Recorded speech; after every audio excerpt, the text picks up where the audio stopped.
Orthodox Yakobaya തർക്കത്തിൽ കുടുങ്ങിയ 6 പള്ളികൾ ഒരാഴ്ചയ്ക്കുള്ളിൽ ഏറ്റെടുക്കണമെന്ന് ഹൈക്കോടതി. എറണാകുളം, പാലക്കാട് ജില്ലാ കളക്ടർമാർക്ക് ഇതുമായി ബന്ധപ്പെട്ട് കർശന നിർദ്ദേശം നൽകി. നിർദ്ദേശം പാലിച്ചില്ല എങ്കിൽ കളക്ടർമാരെയും സംസ്ഥാന ചീഫ് സെക്രട്ടറിയെയും കോടതി വിളിച്ചു വരുത്തുമെന്ന് ജസ്റ്റിസ് VG അരുൺ വാക്കാലുള്ള മുന്നറിയിപ്പ് നൽകി. തർക്കത്തിലുള്ള 6 പള്ളികളുടെ ഉടമസ്ഥാവകാശം ഏറ്റെടുക്കാൻ കളക്ടർമാർക്ക് നിർദ്ദേശം നൽകിക്കൊണ്ട് ഓഗസ്റ്റ് 30-ന് കോടതി നേരത്തെ തന്നെ ഉത്തരവ് പുറപ്പെടുവിച്ചിരുന്നു.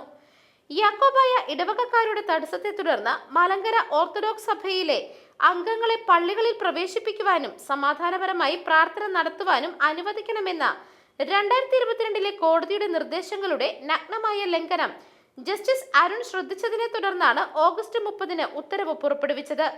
ഈ പള്ളികളുടെ ഉടമസ്ഥാവകാശം ഏറ്റെടുക്കാൻ ജില്ലാ കളക്ടർമാരോട് ആവശ്യപ്പെടുകയല്ലാതെ തനിക്ക് മറ്റു മാർഗമില്ല എന്ന് ജഡ്ജി പറഞ്ഞു. കേസിൽ ഒക്ടോബർ 7 തിങ്കളാഴ്ച അടുത്ത വാദം കേൾക്കും.